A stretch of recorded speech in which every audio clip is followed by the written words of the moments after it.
If you're a maintenance supervisor for a commercial property, you've had to deal with everything from leaky faucets to flickering light bulbs. But nothing's worse than that ancient boiler that's lived in the building since the day it was built, 50 years ago. It's enough to make anyone lose their cool. That's where Grainger comes in. With industrial-grade products and dependable fast delivery, Grainger can help with any challenge, from worn-out components to everyday necessities. Call, click Grainger.com, or just stop by. Grainger, for the ones who get it done. It's the Opperman Report. And now, here is investigator Ed Opperman. Okay, welcome to the Opperman Report. I'm your host, Private Investigator Ed Opperman. You can find me at Opperman Investigations and Digital Forensic Consulting at emailrevealer.com, or you can just email me directly at oppermaninvestigations@gmail.com. If you like our show, check out our new Patreon. We just got a new Patreon up, and we're using it to help support the show. I just put up there the whole deposition, the Ghislaine Maxwell deposition that just came out this morning, and we threw it up on our Patreon channel for free for everyone. But there's all kind of exclusive content on there that you can't find for anyone. Exclusive 8 hours a month for free that we put up there for our Patreon members. But if you like our show, you want to check out the archives. Our guest today, Jean Guerrera, is in our archives talking about her book, Hate Monger, the story about Stephen Miller, Donald Trump, and the white nationalist agenda. We had her on here before for an hour talking about her book, Hate Monger. Excellent book, very well received, very knowledgeable woman, award-winning journalist all over the place. Jean Guerrero, are you there? Yes, I'm here. Hi, Ed. Thank you so much. Thank you for coming back, too, as well. I really enjoyed our last talk. And I enjoy following you on Twitter, too. Great stuff. Always great content putting up there. Thank you. But remind the audience, who is Jean Guerrero? Well, I am an investigative journalist, and I've been covering the immigration issue and border issues for the past 10 years or so. And I was covering immigration from day one of the Trump administration, and I began to really start to be curious about Stephen Miller, the man who was shaping the immigration policies, because I was seeing firsthand the family separations at the border.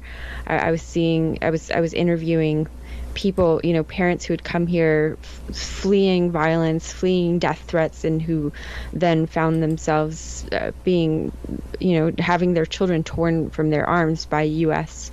border officials. And I really wanted to understand what was going on and why the government was doing this, and that's why I wrote Hate Monger. But before I wrote Hate Monger, I wrote my first book, Crux, which is completely different. It's more of a family memoir that focuses on my relationship with my dad. Right, so you have a personal stake in this, and seeing these freedom seekers, people with hope and dream in their eyes, hoping to cross the border for a better life. Because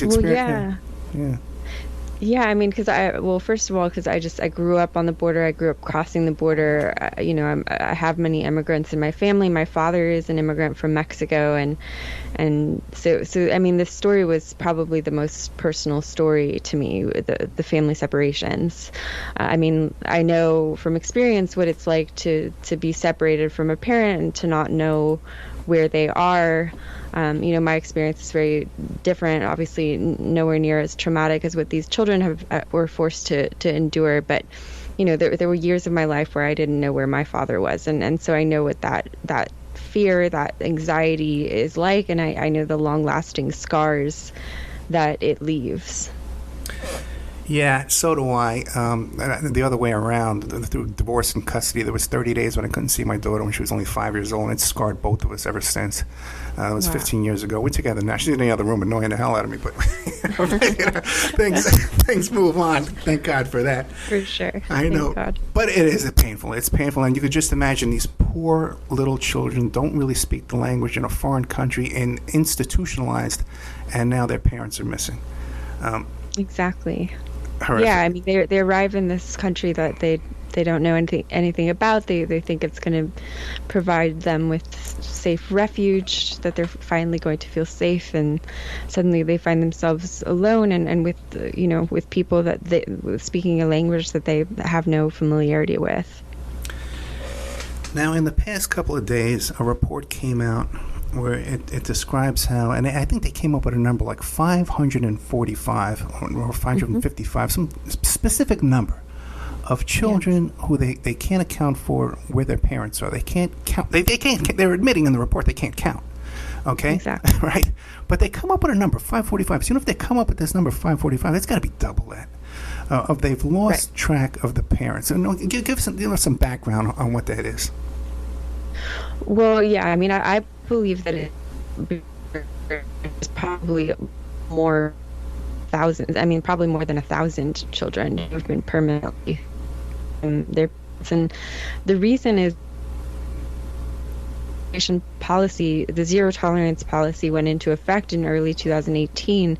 There was already, the stage had already been set for family separations to begin as early as January of 2017, when Stephen Miller wrote executive orders for Trump that basically gave the Department of Homeland Security, so ICE, Immigration and Customs Enforcement, as well as CBP, Border Patrol, it gave them free rein to detain and deport any immigrant in their custody, regardless of the seriousness of their crimes.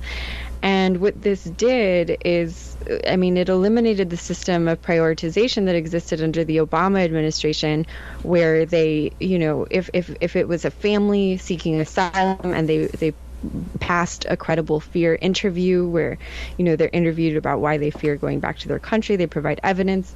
If they pass those interviews, they're normally released on parole and allowed to wait for their court date with family members who sponsor them in the United States. But he eliminated that. And what that did is that, Border Patrol and ICE officials began to detain anyone who came across the border, whether they were presenting legally at ports of entry or whether they were crossing illegally.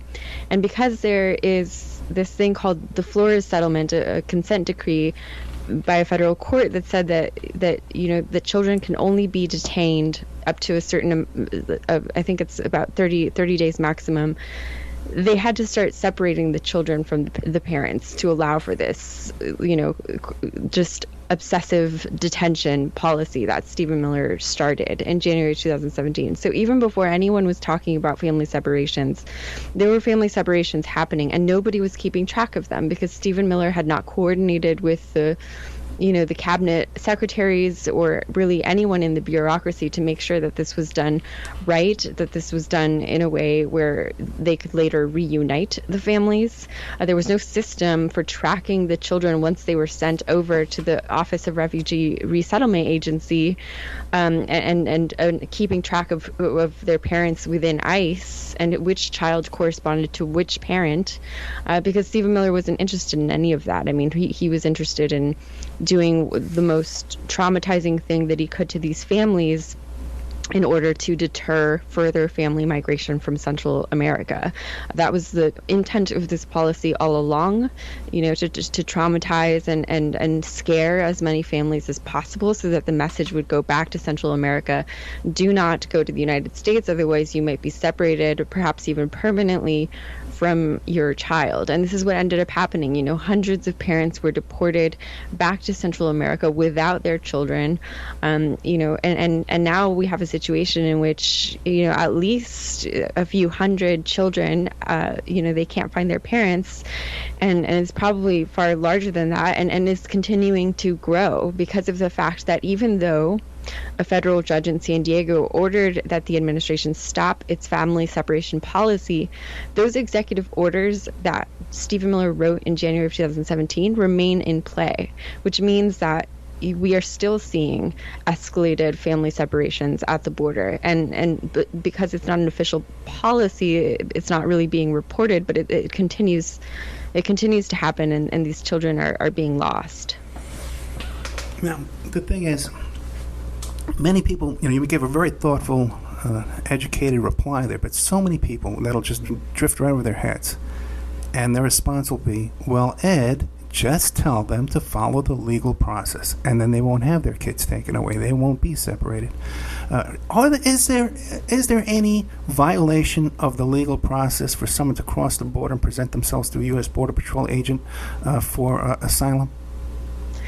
So that's a very good question. I'm glad you bring it up. So there's two different things here. The zero tolerance policy allegedly targeted people who crossed the border illegally, and they were prosecuting them for illegal entry, and this is why they separated them from the children while they were detained and went through the process. But the family separations that I'm talking about that started in January of 2017, these target people regardless of whether they commit any crime whatsoever, and most of these people are people who come to ports of entry. These are legal border crossings where tens of thousands of U.S. citizens cross every single day because they're doing cross-border business or tourism or whatever. And so the asylum seekers most often present there, and they say, I fear for my life. Can I come in? And usually, if they express a fear of persecution in their home country, based on federal law as well as international law, the U.S. is required not to turn them away, and so they bring them in, and then they separate them from their children, and so that is a majority of the cases. Most of the cases are people who are not laws. They as required by federal and international asylum and refugee law, and you end up separated by Border Patrol officials in the port of entry. Yeah, then there's the additional obstacle that we had. So these are people who have not broken law. Right, but then there's the additional obstacle that they placed where there was no judges available to process these cases. So there would be a line of people sitting on a bridge, just sitting there waiting to get in, days, no shoes, no food, no water. So they would say, well, let's just sneak around the corner there and go over the fence. Let's get in that way. Yeah. Yeah, I mean, they created a situation where there were more illegal crossings by asylum seekers because of the fact that they made it impossible to cross at the ports of entry. And it wasn't necessarily because there was a shortage of judges. There's been evidence that suggests that these were manufactured slowdowns at the ports of entry where ICE would refuse to take in new people regardless of whether they had room or not. And this created a huge backlog at the ports of entry where most asylum seekers who want to present at the ports of entry legally end up having to put their names in this notebook that that is managed by the asylum seekers themselves, where they try to be orderly about it and take turns, and it ends up taking months to even be able to ask for asylum at the port of entry. But and keep in mind, a lot of these asylum seekers, they do not feel safe in Mexico. Most of these are people coming from Guatemala, from Honduras, from El Salvador, and Mexican cartels have a history of preying on Central American migrants who often do not report things to the Mexican police because they fear deportation to Central America. So they're very vulnerable in Mexico. And Stephen Miller created a situation where they were forced to either cross illegally or wait weeks to get into a port of entry, and either way they were not guaranteed that they were not going to be separated from their children. So right now, here we are. We're sitting here in 2020, and we know for a fact that there's at least 500, 600 kids that are separated from their parents. And in the United States of America, this is a topic that tugs at people's hearts. For years, we had that channel HLN with Nancy Grace, right? Every night, the missing kids, Danielle Van Dam and Kristen Smart, remember in Utah, they went missing for a couple of years, and Haley Cummings and all these little children, these little girls who went missing from their parents, and then the whole country turned it upside down. So now here we know for a fact that the government themselves says that we have 500 kids that are separated from their parents. The same pain that the Haley Cummings parents or Kristen Smart's parents were going through, these parents are now going through with the missing of their kids. Are there any steps being taken? Is there a website created with the pictures of these kids so that the parents could possibly go and identify, or the families? Because we know some of these kids have phone numbers and family members here in the United States that they're in contact with. Are any steps being taken to reunite these children with their families? Presently, there is nothing that is being done by the federal government. There's no coordinated process to find these to reunite these children with their parents.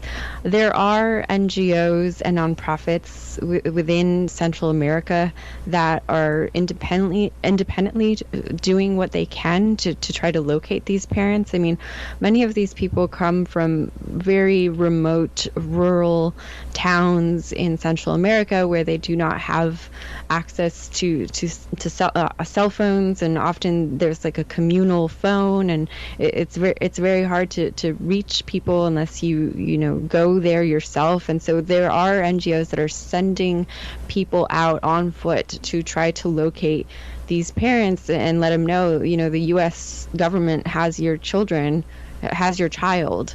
What would you like to do about that?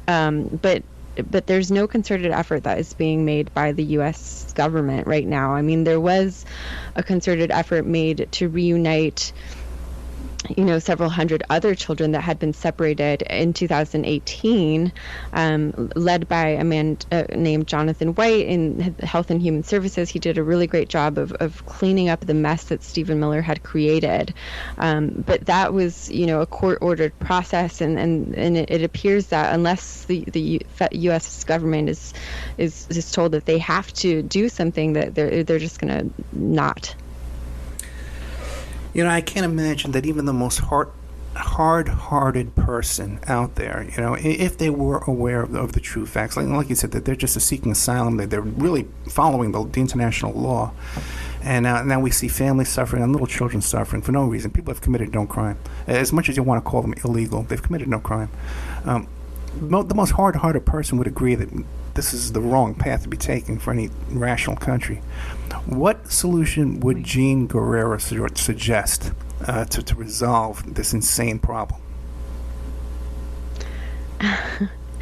I get asked this question often, and I never know what to say because I'm so much on the front lines, just reporting on the actual consequences of what the government is doing, that I don't spend as much time thinking about how this could structurally be solved. I mean, we do know that if you do not address the pull factors and the push factors, this is the way that the Department of Homeland Security refers to it, push and pull factors for immigration, that you're never going to solve the crisis, and you're going to end up just having the same situation that you have now. I think certainly militarizing the border the way that we have has been absolutely the opposite of what we should have done. It has done little to actually decrease immigration flows into this country, and apparently, the goal was to stop illegal immigration, to stop drugs from coming into the country. None of that has been accomplished by militarizing the border. All that has been accomplished is thousands of deaths at the border, people being rerouted into extremely dangerous areas of the border. And this has been happening since the 90s. And it's a story that is rarely told. Every single year, hundreds of people die trying to enter the United States. They die of dehydration, they die of hypothermia. I've seen their skeletons. I've seen human remains multiple times when I've gone into the desert with, volunteer groups that try to search for the bodies of immigrants to try to give families closure.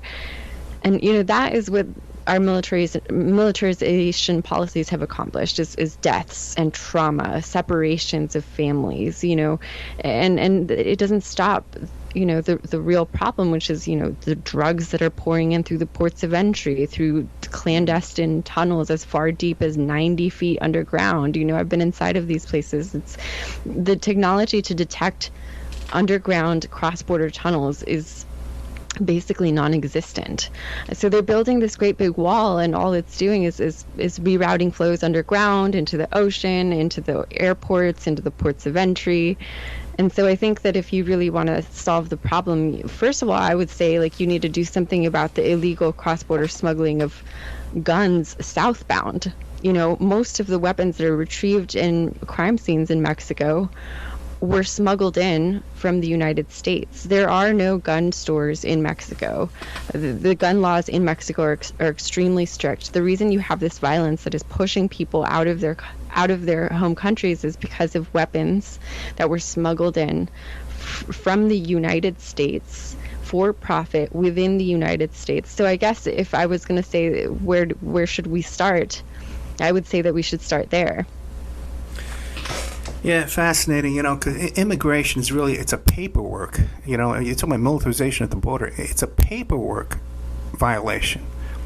Just Right. They didn't fill out the form. They got people coming in from China in the airports, Kennedy Airport and stuff. They didn't fill out the form, right? Whatever. Or Canada, back and forth. People from the United States go to Canada. They can't get work papers up there. It's the other way around too. There's a paperwork crime, like you're driving without insurance, you're driving without registration.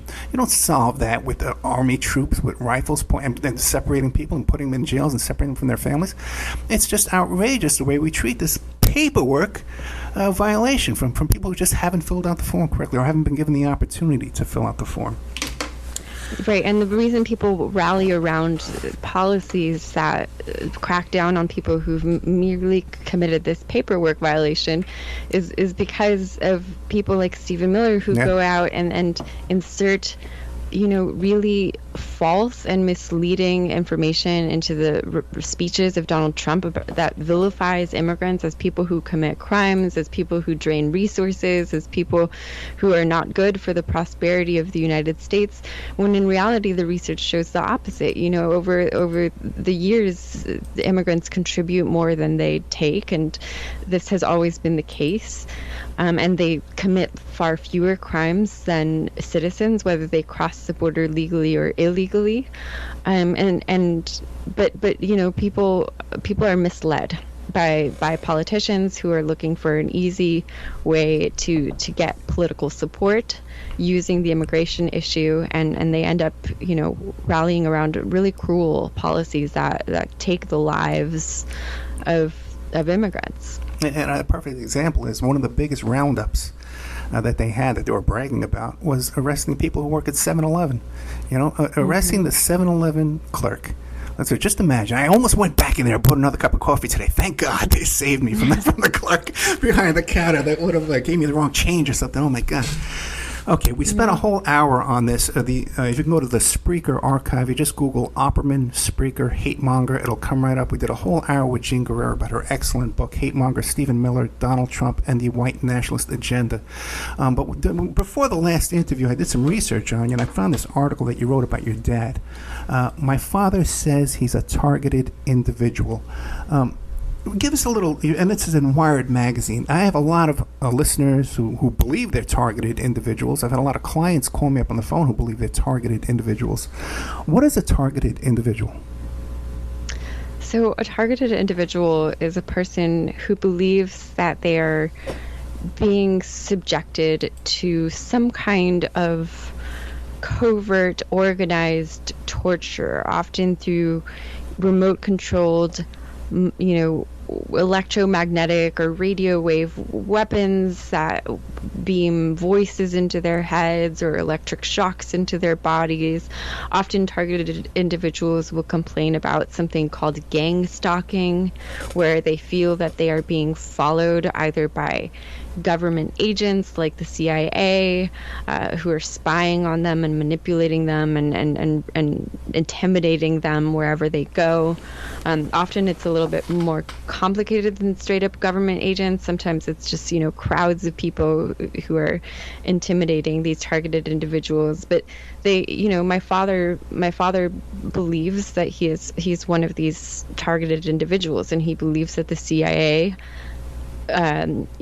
experimented on him with mind control weapons, and that it is sort of a modern day MK Ultra, which is MK Ultra is an actual CIA mind control experiment that was conducted in the 1950s and 60s. They targeted prisoners, prostitutes, drug addicts, people on the margins of society who, if they were to complain, people would not take their complaints seriously. And my father thinks that because he was at one point in his life addicted to crack cocaine, that the government decided that he would make a good target for their experiments. And this is something that he's believed since I was about 10 years old. And And the essay is about my quest to untangle, the reality from the fiction of what my father was saying, and then ultimately to glean insights from his conspiracy theory. Now, when your dad started sharing this with you when you were 10 years old, so at 10 years old, did you believe him? How would you react? Well, actually, when I was 10, he didn't share this with me. My mother told me that he had paranoid schizophrenia. I remember we visited his apartment, and it was completely destroyed. He had punched holes into the walls, trying to find microphones or hidden cameras that could explain the voices that he was hearing in his head. And he had completely torn up the carpet, pulled it off of the floor, again searching for some kind of technology that would explain what he was experiencing. So I remember the apartment, and I remember my mother telling me that my father had paranoid schizophrenia, and that's how I understood it for most of my life until I was in journalism school, and my father came back from his travels. There were several years in my life where I didn't know where he was, because he was apparently traveling across Southeast Asia and Europe trying to escape these alleged tormentors. And so he came back, and I was in journalism school, and he began to tell me what he thought was happening to him.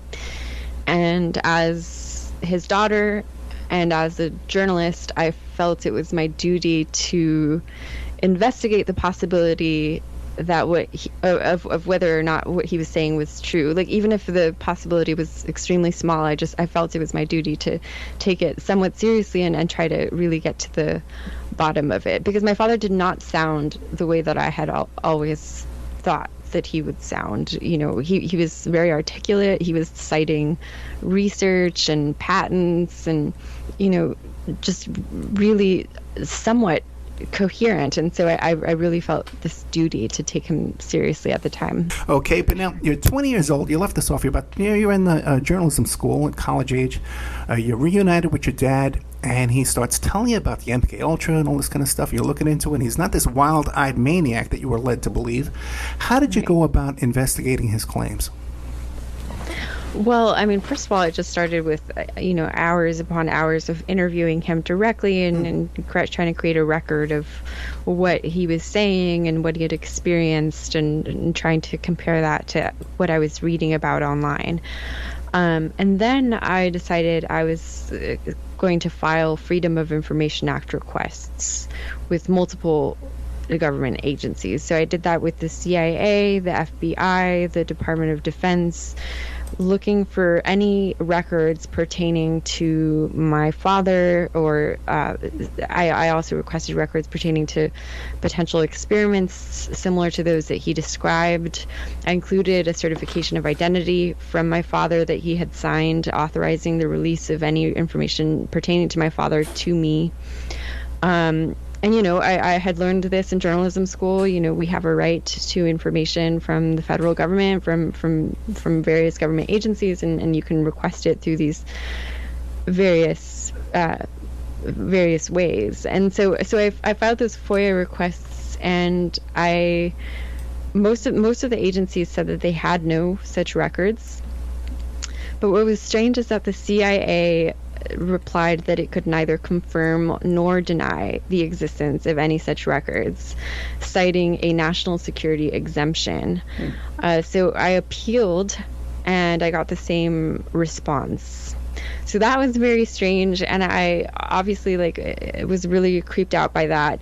But then I had a few friends of mine file the same Freedom of Information Act requests for information on themselves to see if this was something that they just sent out to all requests, or if this was really a tailored response to me. And they got the same response. So I really still, to this day, do not know what to make of that. Well, in your experience now, years later, because I've done FOI requests on myself with the FBI, and I know for a fact that I was arrested as part of an FBI investigation. So I know I was under investigation by the FBI. There was a case involving me. So years later now, what do you think of the accuracy of FOI requests? Well, I mean, I think the government often will do everything that it can Yeah. to not release information that it doesn't want to release. I mean, we didn't learn about MK Ultra until decades after it happened, and I imagine there were a lot of people trying to figure out what was going on, and they were just hitting brick walls, even through filing records requests. So. Did your dad give you specific days, times, and locations where he felt he was experimented on initially? He did. Yeah, he did. I mean, he gave me like exact hotel locations, exact. The dates were fuzzy with my dad because it was just such a long time ago that he was talking about, but he was able to give me general, at least the year in which he thought that something had happened. But it was hard to pinpoint exact dates because it was, well, when we started talking about this, it was, I think, like more than or nearly, it was several years after it had happened. So it was hard to reconstruct completely, but yeah, I mean, I hit a brick wall on the records requests. What does he believe he was the initial experiments that then caused? I guess the idea is he was initially experimented on because he was an illegal alien. If they felt he had no support base around him, and then years later they kept tabs on him to see what the effects were. Is that how it goes? Yeah, I mean, he thought that the CIA was using these experiments to determine how effective these weapons were at manipulating human behavior. And he thought that because he was an addict, because he was addicted to crack cocaine, the government thought, well, if we can eliminate his addiction using these weapons, then we have real evidence of their efficacy, like of the fact that they're effective. So he tells me that these weapons were used in, especially whenever he would smoke crack, and that the ultimate consequence was that he ended up stopping smoking crack because it was just so awful. Like every time he would smoke crack, he would hear these government voices in his head, tormenting him, and he would feel these electric shocks in his body, and he insists that it had nothing to do with the crack, because obviously that was my first question was, well, how do you know these aren't hallucinations induced by the crack cocaine? And he insisted that it was meant to get him to stop, and ultimately that is what happened. He stopped smoking crack, but he remains convinced to this day that he was a victim of their experiments, and that they're continuing to keep tabs on him. Occasionally he feels that they are making him sick. He feels like they're making him physically sick, where he feels tired all the time. And I've met a lot of people, or I've interviewed a lot of people who have similar claims, similar experiences to what my father says, especially ever since I wrote that piece in Wired. I mean, my whole first book, Crux, was about my quest to understand my father. But when I wrote that piece, Wired, I've gotten, my inbox has just been flooded with messages from people who believe that they were also targeted. Well, I'm sure. So do I. And I've gotten these. We've gotten these kind of clients come to us back since I was a kid. Back in Brooklyn, working for a PI, and we had this woman who was convinced that the 70s blackout was caused by McDonald's, and she had all this information. And when you start, when they're very convinced and they're talking to you, they're going on and on, very elaborate theories. What other steps did you take to either confirm or discredit your father's beliefs?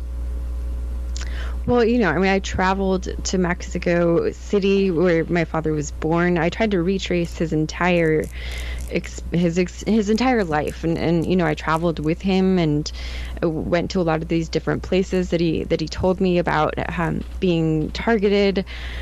And ultimately I felt like I was going deeper and deeper into this rabbit hole, my father's rabbit hole, and that I myself was starting to lose touch with reality. And I felt like I could spend the rest of my life in that rabbit hole and trying to figure out whether my father had really been targeted. And I decided for my own mental health that I needed to use the tools of my trade to actually disentangle myself from my father. And ultimately, after filing these records requests and getting nowhere, and not really being able to verify any of what my father was saying, I ended up using journalism to figure out the story of his life, and ultimately it was almost like an exorcism, like putting down on paper everything that my father said had happened to him, everything that I could figure out that actually had happened to him, and then sort of walking away from it, because I just couldn't. It was leading me into a very dark place. Yeah, I could imagine. Now, when you were traveling with your dad and you're with him 24 hours a day, was there ever an occasion where he would say to you, "Hey, Gene, it's going on right now. See that guy over there? See that light bulb? See all this stuff?" Mm-hmm. Did that ever happen? And what was your... Yeah, I mean, there was only one well, there were a couple. I mean, there was one instance where we were in Tijuana, Mexico, and we were actually interviewing people for I was in journalism school at the time, and I was doing a homework assignment, and all of a sudden, so my dad had driven me into this place called Los Laureles Canyon, which is a squatters canyon in Tijuana, and I was interviewing people, and all of a sudden he just became very nervous, and he said that there were people that there were people watching us. And at first I thought, well, okay, maybe there's like a public safety issue that my father's concerned about, and like a normal public safety issue. And so we went in the car and just left quickly before I could really look around and figure out what was going on. And then my father began to tell me that, he thought that the government was back, and that their agents had been in the canyon watching us. That they were nervous about the fact that he was explaining all of this to his daughter, who is a journalist. And another time we were in a hotel in San Francisco for my sister's graduation from an art academy, and my father and I shared a hotel room, and he just kept waking up in the middle of the night, gasping for breath, and wildly searching the room for people that he was sure were in the room with us, because he could hear them. But I didn't see anyone, I didn't hear anyone. My father looked everywhere, and I didn't notice anything off. But he just repeatedly over the course of the night just kept waking up and insisting that he was hearing the voices in that moment, and that they were in the room with us. And the thing is, I hate to keep going out there, but there is technology that exists that could, send beams into his head and not your head at the same time. It does. It's out there. We know there's patents, like you said. It is out there. I haven't 100% ruled it out. Yeah. I had to kind of walk away from it for my own mental sanity, but I would not be totally surprised if years down the line I found out that this had actually been happening to a lot of people, because that technology does exist. We know from what happened to the diplomats in Cuba that there was some weird experimenting going on with sound waves that is very similar to what targeted individuals describe. But I mean, regardless of all that, I also just feel like we should take what the targeted individuals are saying very seriously, not literally necessarily, but very seriously, given the fact that we are all, being covertly manipulated through our devices, through, artificial intelligence-based advertising, micro-targeting, like our purchases, politics, preoccupations, all of these things are being shaped without our knowledge online because of the pervasiveness of digital technology and the way that we spend so much time and so much of our lives online. And so ultimately that was sort of the insight that I drew from my father's stories was, okay, well, maybe I can't get to the bottom of this particular mystery, but there's something to what he's saying that is applicable to every single person in the modern world, which is that our free will is being slowly eroded by the fact that without our consent and without our full awareness, we're being surveilled and manipulated constantly.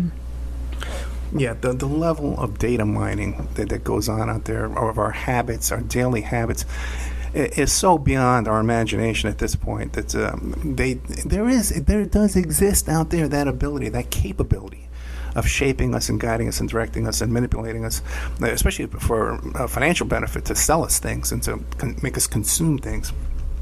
And then exactly. right, it's there, And then when you get into stuff like with Facebook and even Twitter, where you block other people, but Facebook has this feature of your friends. Who are your friends? And then you suddenly one day they're no longer your friends. They're your enemies. So they can data mine information from your enemies, negative information about you too as well, which never existed before. And also, too, here I am, a guy here whose people have come to me to send me their cell phones, do digital forensics on their phones and their computers. And I'm convinced I'm being spied upon by not only NASA and my aunt and my landlord and all these. You know what I'm saying? You know exactly what I'm saying. Yeah. But if I was running this kind of operation, wouldn't there be a list of guys just like me in this business that I would send crazy people to discredit this whole operation, that I would be convinced that everybody who claims this is nuts, right? That would be an element I would throw in there if I was running an operation like this. Right. Right. Exactly. Yeah, I mean, it's just, I don't know. It's hard to it's hard to know how to respond, because I don't want to. I mean, I do feel like a lot of people who have these beliefs are simply suffering from the effects of, undiagnosed mental health struggles, schizophrenia, schizotypal disorder, bipolar disorder, and, there's such a stigma associated with mental health issues that a lot of people don't want to seek help. But, with my dad, like, one of the ways that we were able to approach what he was experiencing differently is, I read about this organization called Intervoice, where people who hear voices, they reject the diagnosis of schizophrenia, and they decide to embrace the voices that they're hearing in their heads, but not to interpret them literally, but rather to interpret them metaphorically. So almost like poetically, like a poem, and trying to mine those voices for insights about their lives, and not in a literal way. And so I feel like that's like an approach that I feel like should really take hold for a lot of people. I feel like that would be a very healthy approach, but also obviously, I can't entirely discount what some of these people are saying. Right, and also in this article, which is an excellent article you can find on Wired magazine, you talk about going to your father's history of his ancestors and how there were relatives who communicated with the voices and spirits and stuff like that. And that was considered normal. Exactly. Yeah, who are Ed and Gene to question what's going on out there and come to conclusions on when things were considered at one time, this was considered natural. Exactly. Yeah. I mean, my dad's great-grandmother was a very well-respected curandera, allegedly clairvoyant. They called her La Divina, the diviner. So she experienced a lot of the things that my dad experienced, but for her it was like a gift. And now in this different context, it's seen as an illness or a curse, and people think my dad's crazy, and it's interpreted in a very different way. And I think that's part of the problem, is the fact that there's such a rejection of people who hear voices, and rather than an attempt to work with them to get some insight from what they're experiencing. Yeah, and I don't want to be misunderstood. I have friends and I have people who listen to the show that I have a lot of respect for, that are completely sane in other ways, who come to me with this complaint that they believe that they're, and there's lawsuits and all kinds of stuff going on. And I know what counter-surveillance is. I know what counterintelligence is. I deal with it myself. I have my own problems here. So I don't want to disrespect anybody. Do you feel that your dad, if he listened to this show, would feel disrespected, or that I would... how would he... No. Okay. I don't think he would feel disrespected. I think he might feel disappointed. He might feel like, oh God, like you're not being, you guys aren't being good enough journalists getting to the bottom of this. Like he would get frustrated with me whenever I would draw a line and tell him that I felt like he was jumping to conclusions about things. And so yeah, but no, I think that he, especially my dad's been really willing to be open with me and knowing that I'm going to publish things and talk about it. And he's been pretty open-minded about it all. Yeah, so much of your life has been molded by your relationship with your dad, both the absence and his influence in your life. How is your relationship with him today? Well, so he ever since the pandemic started, he has kind of locked himself up in Rosarito, so in Baja, California, and I haven't seen him because I haven't been wanting to cross the border. There's like some restrictions to travel, and I just want to be careful about that. But yeah, I mean, this pandemic has led him to. And the way it has a lot of people to just sort of feel like they're kind of losing their minds. And so ever since I wrote the book, my dad and I became a lot closer, and, he would visit on a regular basis, and we would have lunch, have dinner, go to Tijuana and get some, go to the restaurants down there. But the past few months, I actually have not seen him. I mean, I've been in touch with him, and I know he's not doing very great. He's just not very happy about everything that's going on with the pandemic, and he's interpreting it as potentially something, manufactured by the government, and he's just not taking it very well. Oh yeah, he's not alone in that theory either, and clearly people are taking advantage of this, and they're making billions off of it. There's a huge, currency exchange going on here, from the poor to the ultra rich. So. Yeah. Jean Guerrero. Yeah, go ahead. I'm sorry. Oh no, I was just going to say. I mean, he showed up to my book launch party and stood in the front row, and the book is just writing about him and researching him it really brought us closer together, and so I'm just really grateful for that. Well, that's good. And anybody who listens to this show knows that I'm a sucker for a good father-daughter story. Then listen to my story with my daughter and our struggle for custody and battle, and we went through for years and years and years. Jean Guerrero, the book is Hate Monger: Stephen Miller, Donald Trump, and the White Nationalist Agenda. You have a website too as well, right? Yeah, JeanGuerrero.com. JeanGuerrero.com, and also you're on Twitter? That's right. It's at JeanGuerre. And this Wired article is called "My Father Says He's a Targeted Individual. Maybe We All Are." Jean Guerrero, thank you so much. Always delightful to have you here. Always great content, and I really appreciate your work. Thank you so much, Ed. Same for you. Thank you. Good night. Good night.